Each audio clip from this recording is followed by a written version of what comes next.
안녕하십니까. 오늘은 이의신청 신청 방법에 대해서 알아보도록 하겠습니다.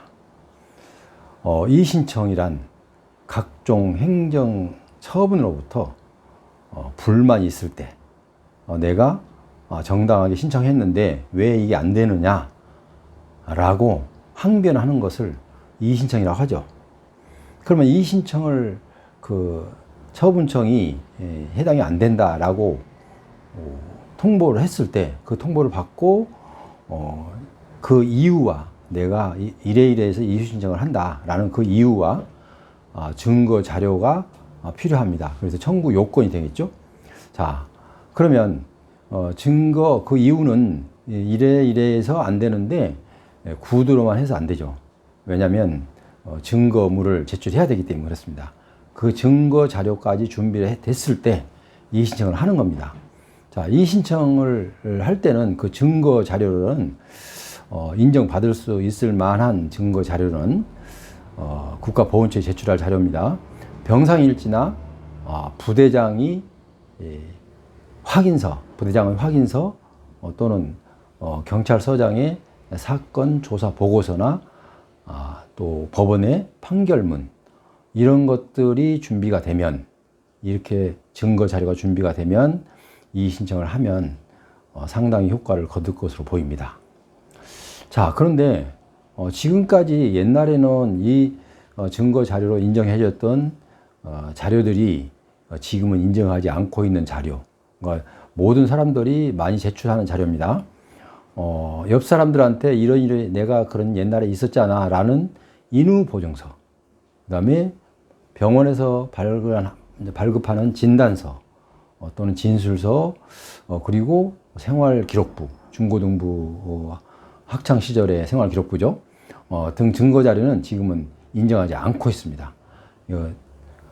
아무리 수고해서 준비했다 하더라도 불필요한 자료이기 때문에 불필요한 시간 낭비는 하지 않아야 되겠습니다. 그럼 청구기관은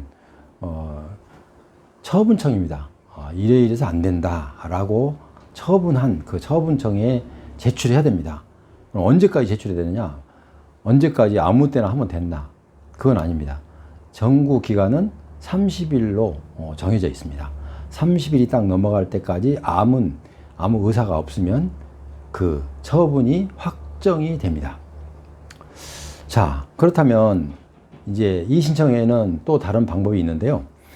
재심의가 있습니다. 보훈심사위원회에서 이렇게 의결을 했어요. 그런데 그 의결에 대해서 좀 불만이 있다. 그래서 행정소송을 했어요. 그 행정소송에서 재판부에서 조정 권고가 떨어졌을 때, 그리고 또 국민권익위원회 내가 의견을 제출했는데 국민권익위원회나 또 국가기관으로부터 시정 권고 또는 재심 요구가 있을 때는 또 신청을 할 수가 있습니다. 그러면 청구기관은 어디냐?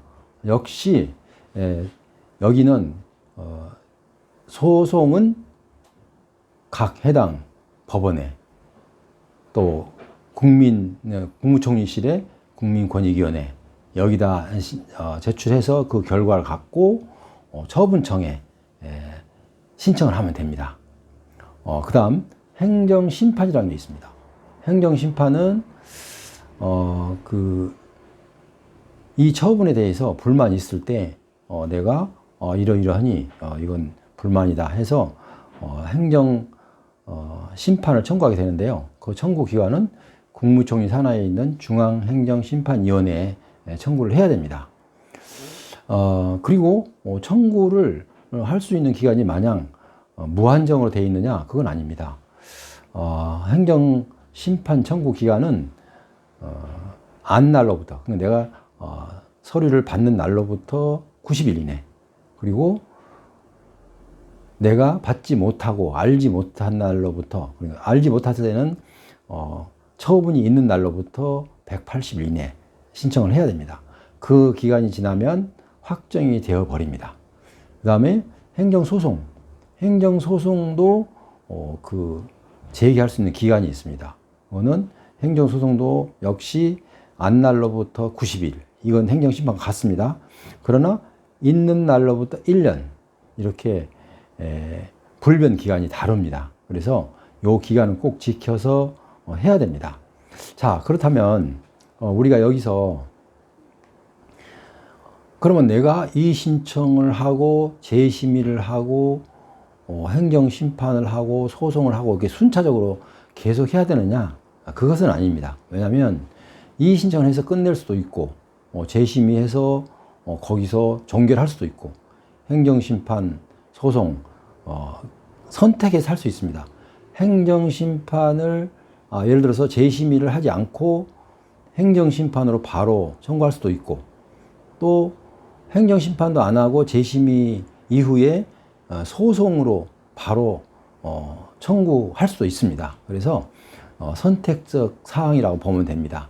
그러나 지금은 이러이러한 절차가 있다는 것을 여러분께 알려드리기 때문에 네 가지로 구분해서 간략하게 설명을 드렸습니다.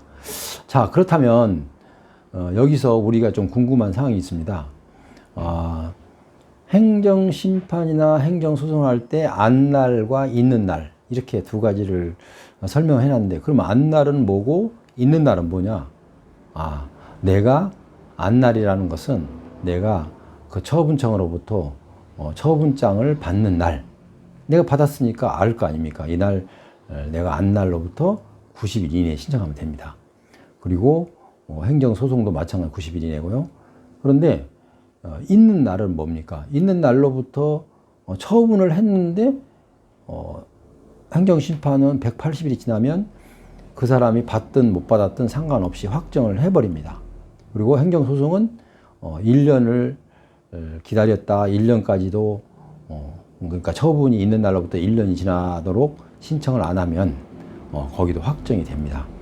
예를 들면 그러면 어떤 경우가 아는 날이고 어떤 경우가 있는 날이냐 이걸 구분해서 설명해 드리면 내가 서울에서 지금 회사를 다니는데 갑자기 사정에 의해서 회사가 대전으로 이사 갔습니다. 그래서 이제 대전으로 출퇴근을 할 수밖에 없죠. 집에서 대전까지 출퇴근하면 여러 가지로 번복하고 번거롭고 또 부당하고 피곤하고 그렇죠. 처음에 가서는 어쩔 수 없이 그냥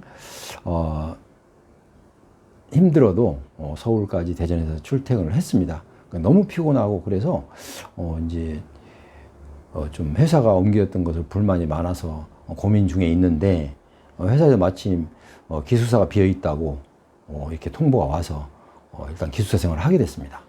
기숙사 생활을 하면서도 집에 가끔씩 들리기도 했지만 이제 힘이 드니까 어떤 때는 주말에 한 번씩 어떤 때는 또 한 달에 한 번씩 오다 보니 그 각 행정기관으로부터 처분장에 보낸 등기우편을 옵니다. 그 등기우편이 내가 받지를 못했어요. 왜냐하면 그 우체부가 와서 스티커를 내가 몇 월 며칠 날 어제 몇 시에 왔다 갔는데 폐문되어 있어서 그냥 돌아간다. 그러니 내일은 몇 월 몇 시까지 올 텐데 그때 기다렸다가 수령하십시오 라고 스티커를 붙여놓고 맨 밑에는 이렇게 나와 있습니다. 만약 내일 또 폐문되어 있으면 우체국으로 와서 찾아가시기 바랍니다. 이렇게 되어 있습니다. 그러면 이제 거기까지 좋은데요. 그래서 자기가 와서 그 스티커를 봤으면은 이제 찾을 수가 있잖아요. 그러면 찾는 날부터 90일이니까 상관이 없어요. 그런데 스티커를 붙여놨는데 시간이 지나도록 오지 않으니까 뭐 바람에 아니면은 뭐 사람들이 뭔가 하고 아이들이 지나가다 떼어서 보고 버리고 바람에 날려서 다니다가 쓰레기통으로 들어갑니다. 그럼 영영 그 처분장을 받지 못하는 경우가 되겠죠. 자, 그러면은 처분장을 받지 못하게 되면 180일 행정심판은 행정소송은 1년이 지나면 확정이 돼 버리는데요. 자, 그러면은 내가 여기서 이제 처분청에 내가 이래서 아까 회사가 가서 집을 비웠기 때문에 내가 알지 못했다. 그러니까 90이 지나도 내가 인지 알았으니 해달라. 이렇게 하면은 여기서 그냥 구두로 해서는 되지 않습니다. 증거 서류를 제출해야 되는데요. 첫째, 내가 내가 주민등록 초본을 발급을 받아야 됩니다. 원초본을 발급받으면 이사간 그 주소 이동 변동사항이 쭉 나오죠. 그리고 회사가 재직증명서를 대전이 있다는 것을 다시 발급받아서 두 가지를 같이 제출합니다. 그러면 이분은 집이 주소는 서울인데 기숙사에서 머무느라고 집에 없었기 때문에 등기 우편을 못 받는다고 주장한 게 사실이구나 라고 인정을 해줍니다. 자, 그렇다면은 행정심판은 180일이고 소송은 1년으로 늘어나죠. 그렇게 해서 규명이 됩니다. 자, 이제 간략하게 여러분께 지금 설명을 드렸습니다. 그래서 이건 지금 국가보훈처장을 중심으로 해서 제가 설명을 했지만, 각 행정관청으로부터 온 모든 처분은 이 이의신청 방법으로 하면 됩니다. 동일한 방법으로 하면 된다는 것을 말씀드리면서 혹시 더 필요한 설명이 필요하거나 궁금한 사항이 있으면 댓글을 남겨주십시오. 댓글 남겨주시면 연락처까지 남겨주시면 전화를 할 거고 이렇게 해서 제가 추가 설명을 그렇게 드리도록 하겠습니다. 자, 그러면 제가 이 방송을 계속 할 수 있도록 힘 주시고 또 용기를 주시기 위해서 구독을 그리고 좋아요를 꾹 좀 눌러주십시오. 그러면 앞으로 더 유익한